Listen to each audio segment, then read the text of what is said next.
Hello मेरे प्यारे students, उम्मीद करता हूँ कि आप लोगों ने पिछले दो क्लासेस को अच्छे से रिवाइज कर लिया होगा। हमारा डे 1 एंड डे 2, जहां पे डे 1 में मैंने आपको समझाया था layers of atmosphere and day 2 में हमने समझा था ओजोन लेयर के बारे में और किस तरीके से ओजोन डिप्लेशन की वजह से ग्लोबल वार्मिंग तक का इफेक्ट हमें देखने को मिल रहा है। सो उसी ग्लोबल वार्मिंग के इफेक्ट के बारे में हम आज चर्चा करने वाले हैं। हमारा आज का लेक्चर का टॉपिक ही वही है, इफेक्ट्स ऑफ ग्लोबल वार्मिंग। इसके ऊपर डिटेल में और रोशनी डालेंगे कि क्या नुकसान हो रहे हैं मेनली हमारे इन्वायरमेंट्स को, एंड इन्वायरमेंट्स के अलावा मेनली हम एज अ ह्यूमंस को हेल्थ इंपैक्ट क्या क्या हो रहा है वो हमें देखना होगा। बट उससे पहले 1 मिनट में थोड़ा पंखा चालू कर लेता हूँ। मुझे लगा था शायद गर्मी ना लगे, बट नहीं लग रही है ना। वैसे बाहर मौसम काफी ज्यादा ही खुशगवार है, बादल गरज रहे हैं, बारिश भी हो रही है, तो हो सकता है आपको थोड़ा बहुत बारिश की बूंदों की आवाज आए या बिजली कड़कने की आवाज आए, तो उसको इग्नोर करेंगे, ठीक है।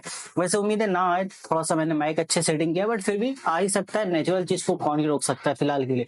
ओके, सो जहां तक हमारी बात हुई कर लिया हमने, और डीपीपी अगर थोड़ा सा देर हुआ था अपडेट होने में, तो अपडेट हो चुका था वो संडे को, लेकिन रात 12 बजे नहीं हुआ, सुबह जाके 8 बजे हुआ संडे के दिन। Okay, no problem. उम्मीद है आपने डीपीपी अच्छे से सॉल्व कर लिया होगा। उसके अलावा आपको यहाँ पर नोट्स भी अपलोड कर दी गई है पहले 2 क्लासेस की। उसी तरीके से आज भी जैसे क्लास खत्म होगा आपको नोट्स मिल जाएगा। इस क्लास का भी डीपीपी आपको क्लास खत्म होने के बाद ही अवेलेबल हो जाएगा, आपसे यहाँ पे कोई भी डिले नहीं होगी। सो इससे पहले कि हम आज के टॉपिक को शुरू करते, थोड़ा सा मैं रिकैप आपको करा देता हूँ क्या 2 क्लासेस में हमने पढ़ाई की थी यहाँ पर, ताकि जो स्टूडेंट्स, कुछ स्टूडेंट्स ऐसे भी हैं जो कल इनरोल हुए हैं हमारे बैच में, तो उससे क्या होगा उनको थोड़ा सा रिकैप मिल जाएगा। और जो भी कल इनरोल हुए हैं, मेक श्योर करना कि जो 2 क्लासेस आपके छूट गए उनको आप अच्छे से पहले देख लेना, नोट्स प्रॉपर बना लेना, उसके बाद यहाँ पे स्टार्ट करना। इससे क्या होगा आपका एक रिदम यहाँ पे बना रहेगा। और फिलहाल के लिए मैं एक काम करता हूँ, अभी आपको मैं क्विक रिकैप यहाँ पे दे देता हूँ, जिससे आपको एक काफी अच्छा आइडिया लग जाएगा। चलिए, हम यहाँ पे एक बेहतरीन सा कलर हम यहाँ पे चूज करते हैं अपने यहाँ पर, येलो कलर, जो कि काफी अच्छा हाईलाइट होता है। ठीक है, देखो फर्स्ट क्लासेस में हमने समझा था लेयर्स ऑफ एटमॉस्फेयर। क्या समझा था बाबू? लेयर्स ऑफ एटमॉस्फेयर हमने समझा था, और जिसमें मैंने आपको सिंपल एटमॉस्फेयर के बारे में ये बताया था कि what is atmosphere. Sir, atmosphere is the layers of gases which surrounds our earth and held by gravity. Simple atmosphere है क्या? It is a layers of gases, different gases का एक लेयर्स हमारा बना हुआ है, जिसे हम एटमॉस्फेयर कहते हैं। और ये क्यों हमारे जमीन से जुड़ा हुआ है? Sir, due to gravity. Gravity की वजह से ये चीजें हमारी जमीन से यहाँ पर अटैच्ड है। ग्रेविटी नहीं होगी तो एटमॉस्फेयर भी नहीं होगा। अब चूंकि ये लेयर्स ऑफ गैसेस है, इसलिए एटमॉस्फेयर को मल्टीपल लेयर्स में डिवाइड कर दिया गया है, डिपेंड अपॉन टेम्परेचर। किसके बेसिस पर डिवाइड किया गया है ये हमें ध्यान रखना है। सर, टेम्परेचर वेरिएशन बहुत ज्यादा होता है। हम ऊपर जाते हैं तो कभी टेम्परेचर हमारा कम हो जाता है, फिर ऊपर जाते हैं तो टेम्परेचर हमारा ज्यादा हो जाता है।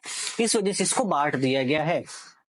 तो सर, टेम्परेचर के वेरिएशन के अकॉर्डिंग इसे कुछ हिस्सों में बांटा गया। जैसे पहला है ट्रोपो, मैं शॉर्ट में लिखूंगा ट्रोपो, सबके आखिर में एक ही वर्ड आएगा, स्फीयर। ओके, एक पूरा लिख देते हैं, बाकी शॉर्ट में लिखेंगे। ट्रोपोस्फीयर सर, दूसरा हमारे पास था स्ट्रेटोस्फीयर।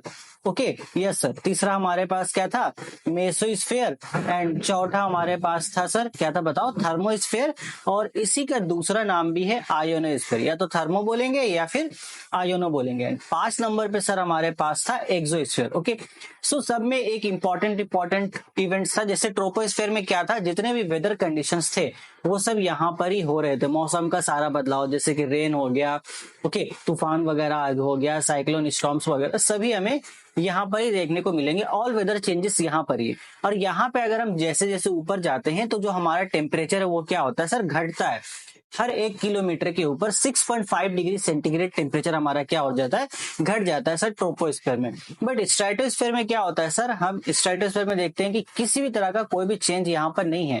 ये बिल्कुल एक स्टैटिक है, यहाँ पे किसी भी तरह का तूफान वगैरह नहीं चलता है। इसी वजह से इसमें क्या होता है सर? जेट प्लेन्स यानी कि जो एरोप्लेन्स है वो यहाँ पे फ्लाई कर पाते हैं। तो हमारे जितना भी जेट प्लेन्स उड़ते हैं वो कहाँ पे उड़ रहे होते हैं? वो सभी के सभी स्ट्रेटोस्फीयर में फ्लाई कर रहे होते हैं। क्लियर हो गया ये चीज? Okay sir. अब टेम्परेचर की हम बात करेंगे तो जैसे जैसे हम स्ट्रेटोस्फीयर में ऊपर की तरफ बढ़ते हैं तो जो टेम्परेचर है वो भी हमारा बढ़ता है। क्यों बढ़ता है जल्दी से बताओ। हाँ बिल्कुल सही, हमने ये पढ़ा था सर कि स्ट्रेटोस्फीयर में एक और लेयर पाई जाती है जिसे हम कहते हैं ओजोन लेयर। सो ओजोन लेयर क्या कहता है सर, सूरज से जो हार्मफुल यूवी रेडिएशंस आ रहे हैं उसको अपने पास एब्जॉर्ब कर लेता है।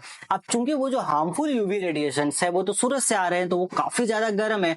अब वो गर्म रे को अपने अंदर एब्जॉर्ब कर रहा है तो इस वजह से वो लेयर भी क्या हो जाता है, गर्म हो जाता है। सो ओजोन लेयर कहां पे आ रहा है सर, स्ट्रेटोस्फीयर के अंदर। सो इस वजह से हम जब स्ट्रेटोस्फीयर में ऊंचाई की तरफ बढ़ते हैं तो टेम्परेचर हमें बढ़ता हुआ दिखाई देता है। क्लियर ये चीज, वेरी गुड। ओके, सो ओजोन लेयर के बारे में तो और आगे हम लोग डिटेल अभी चर्चा कर लेंगे।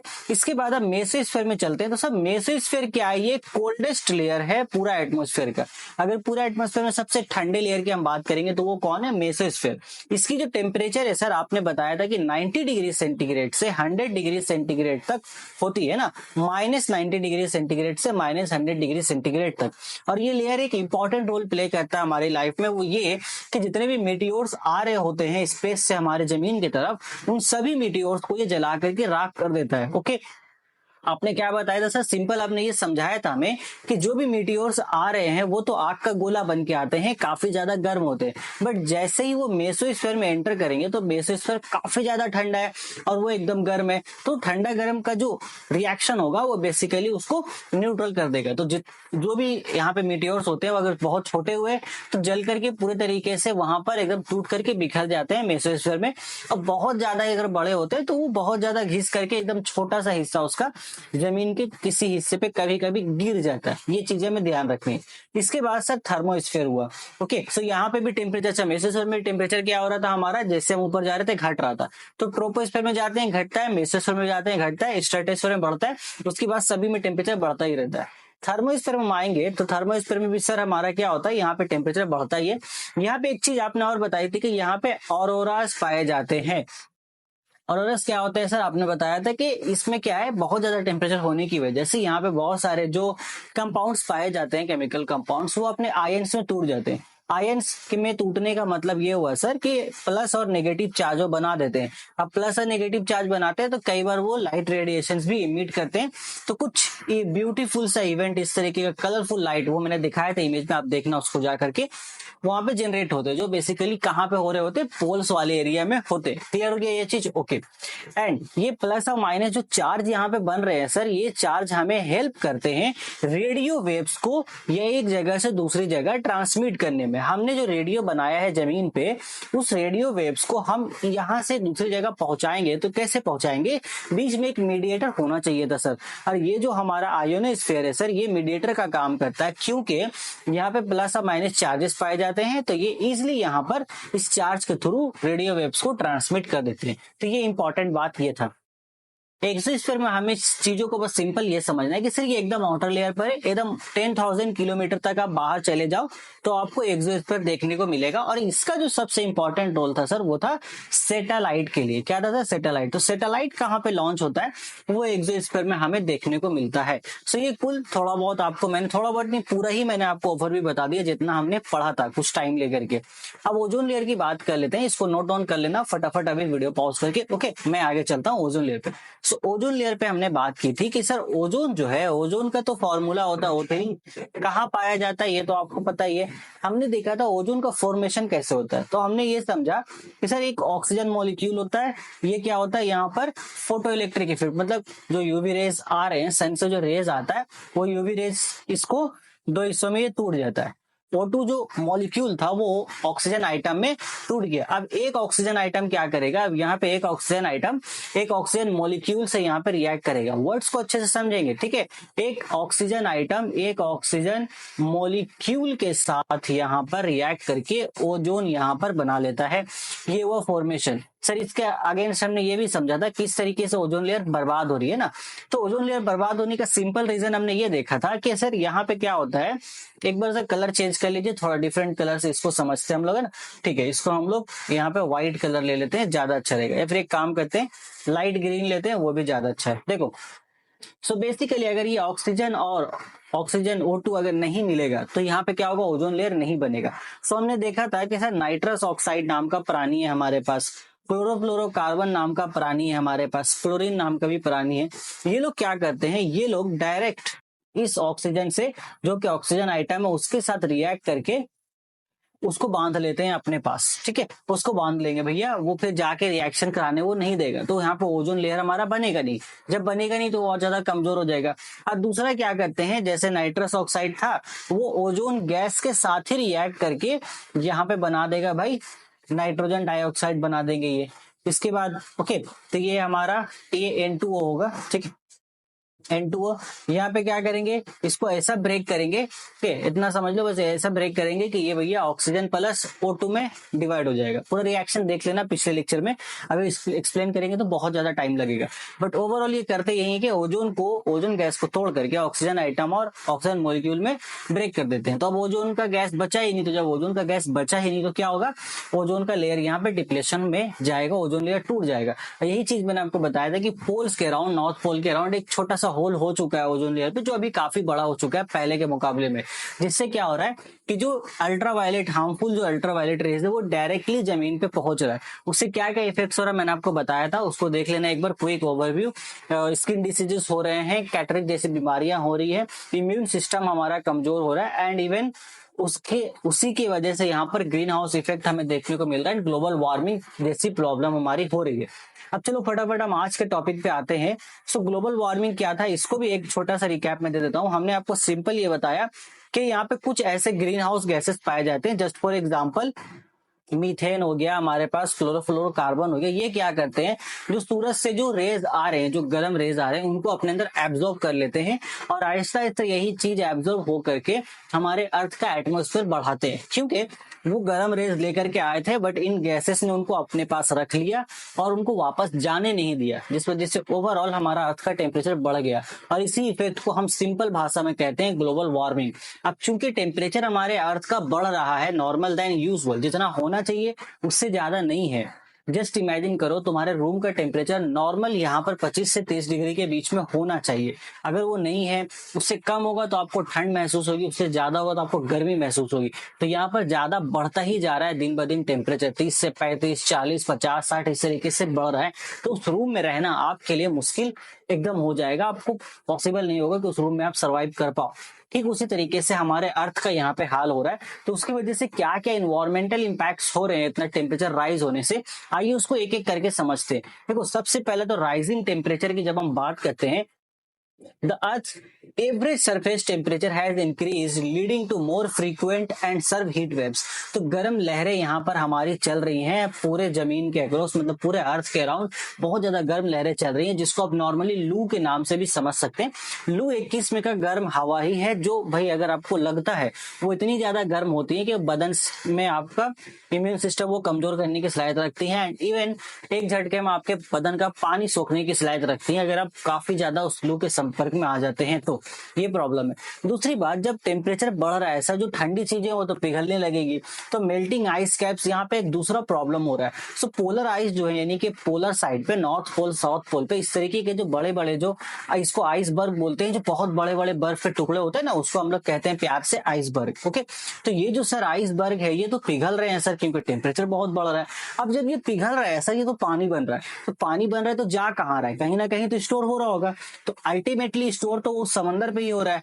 इतने बड़े बड़े समंदर हैं, उसी समंदर के ऊपर इतने बड़े बड़े बर्फ के टुकड़े, और वो बर्फ के टुकड़े पिघल करके उसी समंदर पे मिल जा रहे हैं। सो अल्टीमेटली हम ये देख रहे हैं कि भाई ये जो समंदर का जो लेवल है, ये आहिस्ता आहिस्ता बढ़ता चला जा रहा है। और जैसे जैसे बढ़ रहा है तो बहुत सारे ऐसे आइलैंड है जो समंदर पे पाए जाते हैं, बट वो लेवल बढ़ने की वजह से वो आइलैंड सब पानी के अंदर आ चुके हैं। बहुत सारे ऐसे जगह थे जहां पे कुछ एक्वाटिक एनिमल्स रहते थे, जैसे कि पोलर बेयर्स वगैरह, वो बर्फ के ऊपरी सतह पर ही रहते हैं, अंदर नहीं रहते हैं। वो बर्फ ही गायब हो गया है, तो अब वो पोलर बेयर्स भी नहीं पाए जा रहे, जिस वजह से बर्फ गायब होने के साथ साथ हमारा जो पोलर बेयर है वो भी अब खतरे में आ चुका है। सो ऐसा हम कह सकते हैं कि ग्लोबल वार्मिंग की वजह से कुछ एक्वाटिक एनिमल्स जो है उनका भी यहाँ पर जिंदगी खत्म होती जा रही है। तीसरा यहाँ पर प्रॉब्लम ये हो रहा है इन्वायरमेंट में, एक्सट्रीम वेदर इवेंट्स। अब एक्सट्रीम वेदर इवेंट्स में क्या, अभी भी आपको देखने को मिल रहा हो कि भाई अचानक से गर्मी बहुत ज्यादा हो रही है तो अचानक से शाम के वक्त क्या होता है, तूफान आ जाता है, तूफान के साथ बारिश हो रही, बिजली चमक रही, ये अचानक एक्सट्रीम वेदर कंडीशन है, कभी भी कुछ भी हो जा रहा है यहाँ पर, ये चीजें। So an increase in the frequency and intensity of storms, floods, droughts has been observed, ये हमें देखा गया है। किसी जगह पर तो एकदम ही कहत साली हो गई, यानी कि ड्राफ्ट हो गया, सूखापन आ गया, बारिश नहीं हुई है, और किसी जगह पे इतना ज्यादा बारिश हो जा रहा है कि भाई आदमी बर्दाश्त ही नहीं कर पा रहा, इतना पानी क्या करे, वो सैलाब लेके चला रहा है, वो फ्लड लेकर के चला रहा है, ये प्रॉब्लम्स हो रहे हैं। सो ये तो थे इन्वायरमेंटल इंपैक्ट, इसको एक बार आप नोट डाउन करो, वीडियो पॉज करके। मैं आपको अब हेल्थ इंपैक्ट के बारे में बताता हूँ। ओके चलें आगे, चलिए, बहुत अच्छी बात, आपको चीजें अब समझ में चुकी है। सो हेल्थ रिलेटेड क्या होता है, हीट रिलेटेड इलनेस, अब जितना ज्यादा गर्मी हुई, मैंने आपको बताया लू के एक थोड़ा सिम्टम मैंने बताया, तो हीट स्ट्रोक आपको पड़ेगा, डिहाइड्रेशन आपको होगा, डिहाइड्रेशन होने की वजह से डायरिया जैसी बीमारी भी हो सकती है। एंड डिहाइड्रेशन एक ऐसा प्रॉब्लम है जिससे आप फिर कुछ करने के लायक नहीं रहोगे, भाई बॉडी में पानी नहीं है, आप कुछ करने के लायक नहीं रहोगे, क्योंकि हमारा बॉडी 70% तो पानी पर ही डिपेंड करता है। सो अगर पानी नहीं है देन फिर बहुत मुश्किल हो जाता है हमारे लिए सर्वाइव करना। वो एक डिसीज हो गया। दूसरा spread of disease, so warmer climates expand the range of disease carrying organisms like mosquitoes. So गर्मी में क्या होता है, ये जो mosquitoes.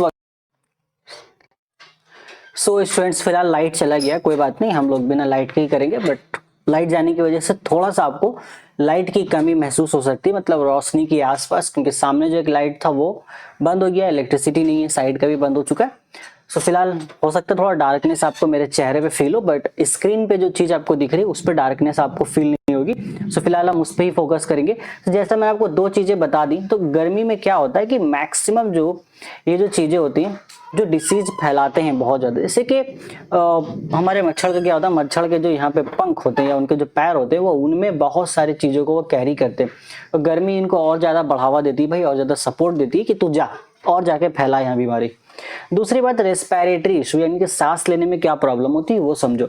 So air pollution exacerbated by climate change can lead to asthma and other lung diseases। अभी देखो हवा इतना ज्यादा यहाँ पे चेंज हो रहा है ग्लोबल वार्मिंग की वजह से, कभी गर्म हो जा रहा है, तो उसमें हमें सांस लेने में भी प्रॉब्लम हो रही है, क्योंकि सही मिकदार में हमें ऑक्सीजन नहीं मिल रही है जितना हमें चाहिए होता है बहुत समय पर, जिस वजह से हमें रेस्पिरेटरी इश्यूज देखने को मिल रहे हैं। एंड इवन जो लू के समय जो हवा चलती है वो अल्टीमेटली तो उसमें भी ऑक्सीजन है, वो भी हमारे पास पहुंच ही रही है, हम डायरेक्टली लू के कॉन्टेक्ट में नहीं आ रहे हैं, बट हवा तो शामिल है उसमें ऑक्सीजन शामिल ही है, और वो हम कहीं भी बैठ के हो वो कहीं ना कहीं हमारे बॉडी तक पहुंच रही है, जो बहुत तरीके का रेस्पिरेटरी इशू हमारे बॉडी में क्रिएट करता है, जिसकी वजह से एस्थमा जैसी बीमारी हमें, यानी कि दम्मा जैसी बीमारी देखने को मिलती है।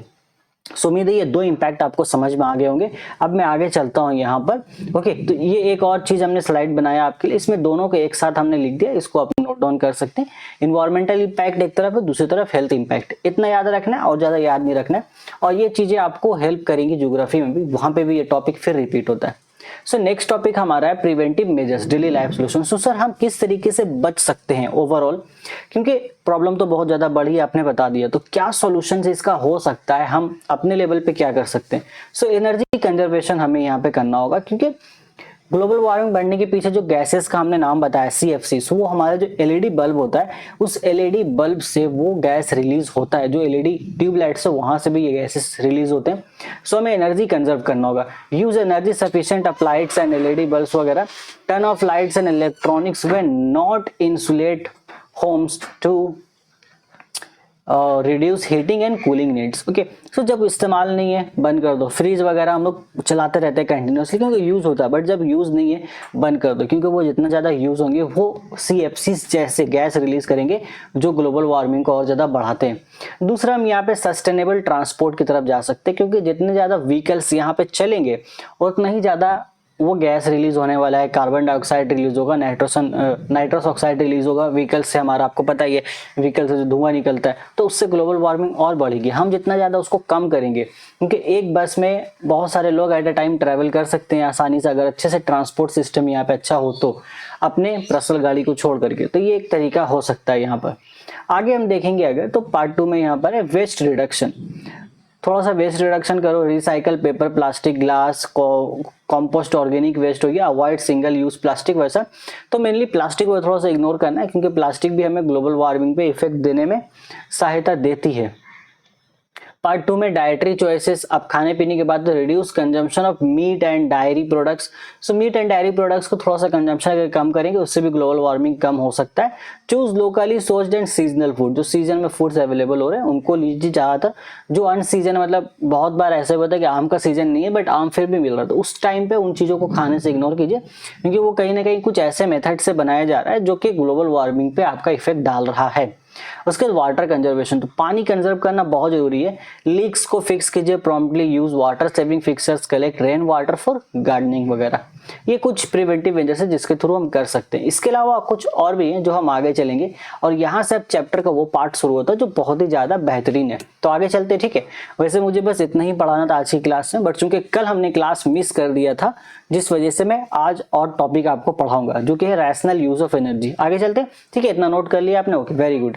तो देखिए रैशनल यूज ऑफ एनर्जी, तो रैशनल यूज ऑफ एनर्जी अगर ये टॉपिक अगर मैं आपको एक लाइन में समझाऊं ये क्या है, तो रैशनल के मतलब होता है सिंपल, सही यूज, अच्छे से देख करके सही चीजों को सही तरीके से इस्तेमाल करना। तो यहाँ पर एक टर्म्स बनाया गया है कैलोरीफिक वैल्यू, पहले हम उसे समझते हैं उसके बाद मैं आपको रैशनल यूज ऑफ एनर्जी का मतलब समझाता हूँ। सो डिफिनेशन क्या है, the calorific value of a fuel is the amount of heat energy produced when a unit mass of the fuel is completely burned in the presence of oxygen. It has a measure of the energy content of the fuel. So basically मान लो भैया यहाँ पे क्या बोला है, when a unit mass of a fuel, जैसे कि ये लकड़ी है हमारे पास, ठीक है, तो ये लकड़ी का टुकड़ा है। अब इस लकड़ी का एक यूनिट मास हम कुछ भी मान सकते हैं, हम मान लेते हैं 1 kg लकड़ी। तो अगर मैं 1 किलो लकड़ी कंप्लीटली जलाता हूं, ऑक्सीजन तो रहेगा ही, ऑक्सीजन चाहिए हमें जलने के लिए। 1 किलो लकड़ी अगर मैंने कंप्लीटली जला दिया तो उसको जलाने के बाद मुझे कितना हीट एनर्जी मिला, उसका एक पूरा इंस्ट्रूमेंट हमारे पास डिवाइस है, वो हम मेजर करके रख सकते हैं, जिसमें हमारे पास ये आता है जूल पर केजी, मतलब 1 kg पर कितना जूल एनर्जी हमें मिला। इसी चीज को हम कहते हैं कैलोरीफिक वैल्यू। समझ में आ गया, बहुत सिंपल सी चीज है।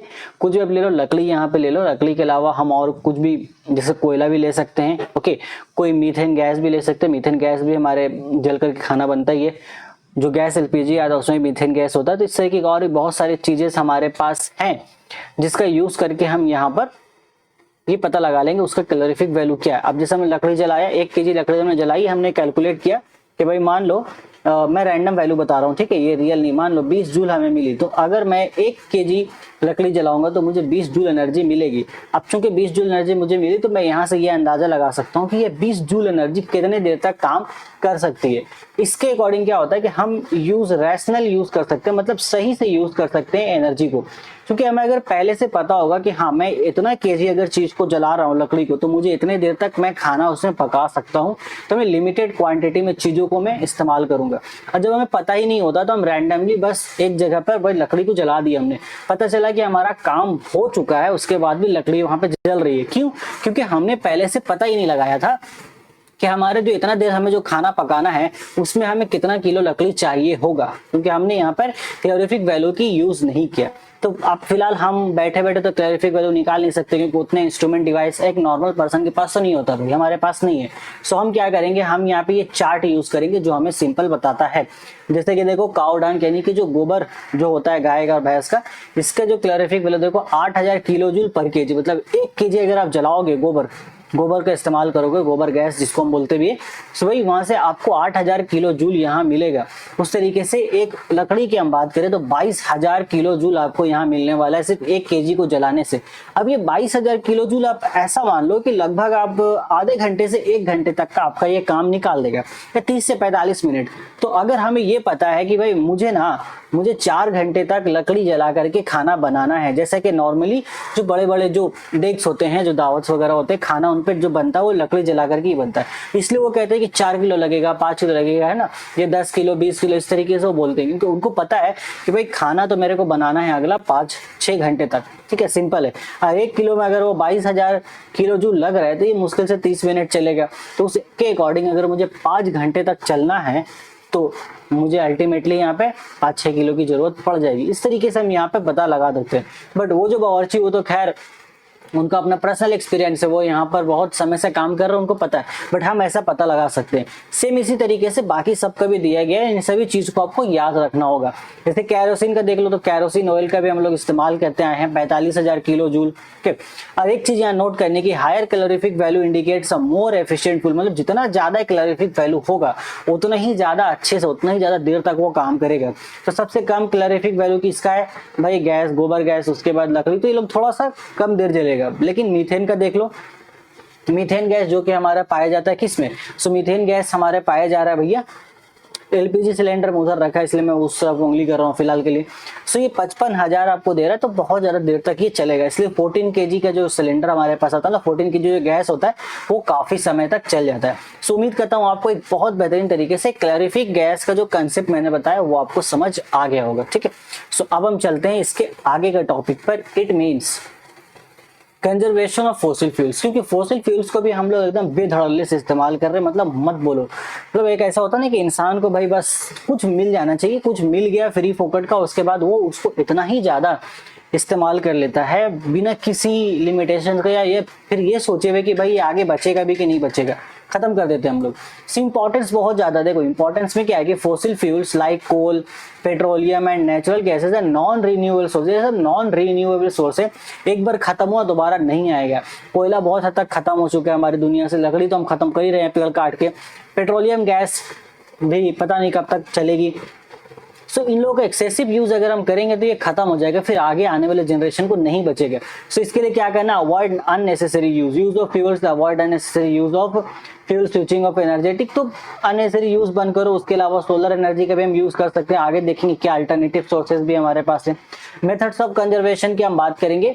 सो सबसे पहला मेथड तो वही है हमारे पास भाई, use alternative. Solar radiation use कर लो, चार्जेबल बैटरीज आ चुकी हैं, अभी गाड़ी में भी चलती हैं। ओके, इसके अलावा इनहेंस फ्यूल एफिशिएंसी, तो इसके भैया utilize like CNG that burn more efficient and produce, तो सीएनजी गैसेस का यूज करो, उसमें क्या होगा वो कम जलेगा, ज्यादा एफिशिएंसी आपको देगा वहां पर। उसके बाद प्रोमोट पब्लिक ट्रांसपोर्ट, तो पब्लिक ट्रांसपोर्ट को यहाँ पर हमें प्रोमोट करने की जरूरत है। ये चीज हम समझिए। चलिए, ये सब छोटी छोटी बातें हैं, उम्मीद है आपने अच्छे से इसको समझ लिया होगा। अब हम आगे चलते हैं और थोड़ा सा अच्छा एक टॉपिक पर, जिसको हम कहते हैं सस्टेनेबल डेवलपमेंट। तो यहाँ पर जो टॉपिक आया कि सर फॉसिल फ्यूल हमने समझ लिया कि किसी भी चीज को अगर हमने 1 केजी मान लिया जलाया तो कितना 1000 किलो जूल एनर्जी हमें उससे मिलेगा। इसके अकॉर्डिंग हम ये पता लगा सकते हैं कि हमें कितना जरूरत है और कितना हमें उसको इस्तेमाल करना है। तो इसमें क्या होगा, एक्सेसिव यूज से तो हम बचा लेंगे उसको, एक कंजर्वेशन हमने कर लिया। दूसरा, हम कोई अल्टरनेटिव सोर्स यूज कर सकते हैं, जैसे कि सोलर एनर्जी का, ये चार्जेबल बैटरीज हम यूज कर सकते हैं बाइक्स में, कार्स में, इवन गैस के अगेंस्ट में, तो वो भी हमारा एक बचाव करेगा। और इसके अलावा हम कुछ ऐसा भी यहाँ पे मेथड यूज कर सकते हैं जिससे जो भी फ्यूल हम यूज कर रहे हैं उसका एफिशिएंसी ज्यादा हो जाए कम यूज करके। जैसे कि सीएनजी गैसेस को हम यूज करेंगे, उसमें ज्यादा एफिशिएंसीज हमें देखने को मिल जाती हैं। तो यहाँ पर इसी तरीके को देखते हुए एक कंसेप्ट आता है जिसे हम कहते हैं सस्टेनेबल डेवलपमेंट। तो सस्टेन के माने आपको पता है कि एक जगह पे ठहरा, मतलब एक प्लेटफॉर्म पे जाके रुके रहना, सस्टेन करना। तो सस्टेनेबल डेवलपमेंट का मतलब ये हो गया कि आज जो चीज हम इस्तेमाल कर रहे हैं, जो चीजें नेचर ने हमें दी है, उसको हम इस तरीके से इस्तेमाल करें कि आगे आने वाला जो जनरेशन है वो भी उसको इस्तेमाल कर सके, बट डेवलपमेंट को साथ लेते हुए। सो हमें चीजों को इस तरीके से यूज करना है कि हम अपना डेवलपमेंट भी कर ले और उसको कंजर्व भी कर दे फ्यूचर जनरेशन के लिए। इसी कंसेप्ट को कहते हैं सस्टेनेबल डेवलपमेंट। क्लियर हो जाता है? डेफिनेशन देख लो, बहुत सिंपल है। बोल रहे हैं sustainable development is the practice of using natural resources to meet present needs without compromising the ability of nature generation to meet their own needs. तो अगर हमने सब इस्तेमाल कर लिए तो फ्यूचर जनरेशन के लिए कुछ नहीं बचेगा। तो फ्यूचर जनरेशन के लिए छोड़ते हुए आज हम चीजों का ऐसा इस्तेमाल करें कि डेवलप भी हो जाए। यही कंसेप्ट हमारा कहलाता है सस्टेनेबल डेवलपमेंट। अब इसका फायदा बहुत सारा है, तो जो मेन पॉइंट्स है भाई, इकोनॉमिक ग्रोथ होना चाहिए। आइए, मेरा यहाँ पे कर्सर कहाँ चला गया, एक बार ढूंढ लेते हैं। ठीक है, की पॉइंट्स यहाँ पे समझते हैं क्या क्या है। तो एफिशिएंट रिसोर्सेज यूज करना है, इन्वायरमेंटल प्रोटेक्शन करना है, सोशल इक्विटी। इसमें क्या करेंगे, यूटिलाइज करेंगे रिसोर्सेज को जुडिशियली, एंड इन्वायरमेंटल प्रोटेक्शन भी होगा, इंप्लीमेंट करेंगे मेजर जैसे कि बायोडाइवर्सिटी वगैरह को भी बचाना है, तो उसमें प्लांट्स वगैरह भी हम लगाने जाएंगे। इसके अलावा सोशल इक्विटी की हम बात करेंगे। सो ensure fair distribution of resources and opportunities, ये एक बहुत इंपॉर्टेंट चीज है सोशल इक्विटी, क्योंकि कई बार रिसोर्सेज जो है वो अमीर लोगों के पास ज्यादा होते हैं, वो ज्यादा अच्छे से रिसोर्सेज को यूज कर पाते हैं, वहीं जिनके पास पैसा नहीं है, पैसे की कमी है, उनके पास रिसोर्सेज ही अवेलेबल नहीं हो पाती, तो सोशल इक्विटी नहीं होगा। अगर समाज में इक्विटी यहाँ पर नहीं देखने को मिलेगी हमें, देन इस केस में भी यहाँ पर सस्टेनेबल डेवलपमेंट नहीं हो पाएगा। ये एक चीज है। अब एट द एंड लास्ट हम यहाँ पे एक टॉपिक कवर कर लेते हैं कि भाई इसको हम कैसे अचीव कर सकते हैं। Steps to sustainable development. तो सबसे पहला अडॉप्ट रीन्यूएबल एनर्जी, जिसको हम बार बार रिन्यू कर सकते हैं, ऐसा एनर्जी हमें यहाँ पे अपनाना होगा। तो सबसे पहला तो एग्जांपल हमारा यहाँ पे बहुत सारे एग्जांपल्स आगे हम चर्चा करेंगे अगले लेक्चर्स में। जैसे कि ये आपको दिख रहा होगा टरबाइन है, जिससे हम लोग विंड एनर्जी प्रोड्यूस कर सकते हैं। ये एक सोलर लाइट का आपको एग्जांपल दिख रहा होगा भाई, जिससे हम लोग सोलर एनर्जी हम लोग यहाँ पर प्रोड्यूस कर सकते हैं। ये सब रीन्यूएबल है, जितना चाहिए उतना बनाइए, इस्तेमाल कीजिए, बनाते रहिए। इसके प्रमोट रिसाइकलिंग, जैसे प्लास्टिक वगैरह जो चीजें हैं जिसको हम बार बार फेंक देते हैं, तो उसको रिसाइकल करके कुछ और बना लो, क्योंकि वो खत्म नहीं होगा। देन उसके बाद एजुकेट एंड रेज अवेयरनेस। ये बहुत ज्यादा इंपॉर्टेंट चीज है कि भाई लोगों के अंदर अवेयरनेस पैदा करो कि किस तरीके से सस्टेनेबल डेवलपमेंट काम कर रहा है, किस तरीके से ये इंपॉर्टेंट है हमारे लिए और कैसा हमें इसको अपनाना है अपनी लाइफ में। तो ये बहुत इंपॉर्टेंट है। इसके बाद इंप्लीमेंट इको फ्रेंडली प्रैक्टिसेस, जैसे support agriculture and industrial practices that are environmentally sustainable. ये चीजें हमें यहाँ पे करनी होगी। सो ओवरऑल ये था हमारा पूरा बात सस्टेनेबल डेवलपमेंट का, किस तरीके से हम सस्टेनेबिलिटी यहाँ पे अवेल कर सकते हैं। छोटा सा टॉपिक है, डिफिनेशन आपको याद रखना है। डिफिनेशन मैक्सिमम पूछते हैं एग्जाम में, उससे ज्यादा आपसे चीजें नहीं पूछी जाती है। इसके अलावा क्लैरिफिक वैल्यू आपसे पूछी जाती है। क्लैरिफिक वैल्यू का कुछ वैल्यू मैं बताता हूँ जो ज्यादा इंपॉर्टेंट है, जो एग्जाम में मेनली आते हैं, जो आपको याद रखना है। जैसे एक तो आपको मीथेन का यहाँ पे याद रखना है, रेड से हम यहाँ पे मार्क कर देते हैं। मीथेन है, पेट्रोल है, ओके, एंड कोल और बायोगैस। वैसे वो किसी का भी पूछ सकते हैं, ऐसा कोई गारंटी नहीं है, बट ये चार जो है वो ज्यादा इंपॉर्टेंट है। मीथेन, पेट्रोल, कोल और बायोगैस, इसमें से ज्यादा क्वेश्चन आने के चांसेस होते थे, इसको याद कर लीजिएगा। और आज के लेक्चर में कोई भी क्वेश्चन अभी हम सॉल्व नहीं कराएंगे, डायरेक्ट आपको डीपीपी मिलेगा। इसको अच्छे से रिवाइज कीजिए, नोट्स बनाइए, डीपीपी को सॉल्व कीजिए, एंड हाँ, सॉल्व करके आप यहाँ वीडियो के नीचे आके कमेंट कीजिएगा, क्योंकि आपके एप्लीकेशन पे भी कमेंट का ऑप्शन है।